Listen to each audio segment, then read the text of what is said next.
দেশের পার্লামেন্ট এবং এই লোককে সাসপেন্ড করতে করতে, এমপিদের সাসপেন্ড করতে করতে এমন পরিস্থিতি তৈরি হয়েছে যে একজন এমপি তিনি দিল্লিতেই আসেননি, তিনি চেন্নাইয়ে রয়েছেন, তামিলনাড়ুতে। তিনি সেদিন দিল্লির অধিবেশনেই নেই।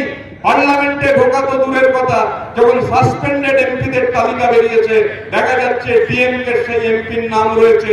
তিনি নাম দেখে চমকে গিয়ে বলছেন, আমি তো চেন্নাইতে রয়েছি, আমি তো পার্লামেন্টে যাইনি, আমাকে কিভাবে সাসপেন্ড করে দেওয়া হলো। আসলে ফ্যাসিবাদের যে রণধ্বনি, ফ্যাসিবাদের যে কণ্ঠস্বর, যেভাবে সমস্ত কিছুকে এরা ধ্বংস করতে চাইছে, গোটা দেশের গণতন্ত্র, গণতান্ত্রিক কাঠামো ভেঙে গুড়িয়ে দিতে চাইছে, রাজ্যগুলোকে, নির্বাচিত রাজ্য সরকারগুলোকে ভাতে মারতে চাইছে, হকের টাকা, প্রাপ্য টাকা, ন্যায্য টাকা আটকে দিচ্ছে। অথচ এই টাকা আটকে দেওয়া সত্ত্বেও জননেত্রী মমতা বন্দ্যোপাধ্যায়ের নেতৃত্বে মানুষের পাশে দাঁড়াবার লড়াই কিন্তু একটুও থেমে নেই। মানুষের পাশে দাঁড়াবার লড়াই চলছে। আমাদের রাজ্যের বিপুল অংশের শ্রমজীবী মানুষ রয়েছেন। কেন্দ্রীয় সরকারের নীতির ফলে সংগঠিত শিল্পে শ্রমজীবী মানুষের সংখ্যা কমে যাচ্ছে, সংগঠিত শিল্পে শ্রমিক কমে যাচ্ছেন, অসংগঠিত শিল্পে শ্রমিক বাড়ছেন। এই মুহূর্তে 100 জন শ্রমিকের মধ্যে 7 জন হচ্ছেন সংগঠিত শিল্পে, 93 জন হচ্ছেন অসংগঠিত শিল্পে।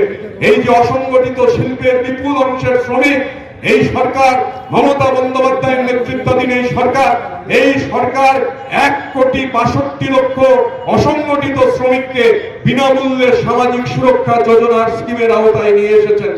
অসংগঠিত শিল্পের পরিবহন শ্রমিকদের জন্য স্কিম, অসংগঠিত শিল্পের নির্মাণ শ্রমিকদের জন্য স্কিম, অসংখ্য স্কিম রয়েছে।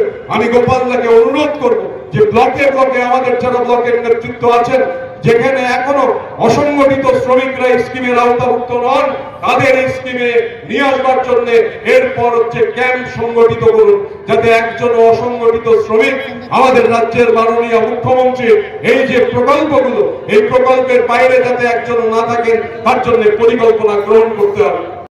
মাটিতে, আমাদের দেশের মাটিতে এই সময়কালে এই যে শ্রমিক সমাবেশ হচ্ছে, শ্রমিক সমাবেশ থেকে আমরা পরিষ্কারভাবে বলতে চাই যে ধরনের আক্রমণ আমাদের দেশের শ্রমজীবী মানুষের উপর বিজেপির শাসনকালে শুরু হয়েছে, তা হচ্ছে নজিরবিহীন আক্রমণ শ্রমজীবী মানুষের উপর। শ্রমজীবী মানুষের অধিকার কেড়ে নেওয়ার জন্য নানান ধরনের চক্রান্ত নীলনকশা হচ্ছে।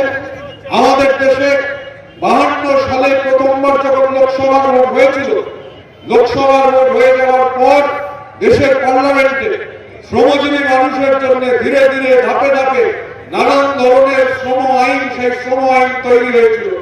52 সাল থেকে লেবার কোডকে আইনে পরিণত করা হলো, লেবার কোড আইন হলো। আমি গত 3 দিন 19 তারিখ, 20 তারিখ আর 21 তারিখ গতকাল আমি উত্তরবঙ্গে আমাদের চা শ্রমিকদের কর্মশালা চলছিল,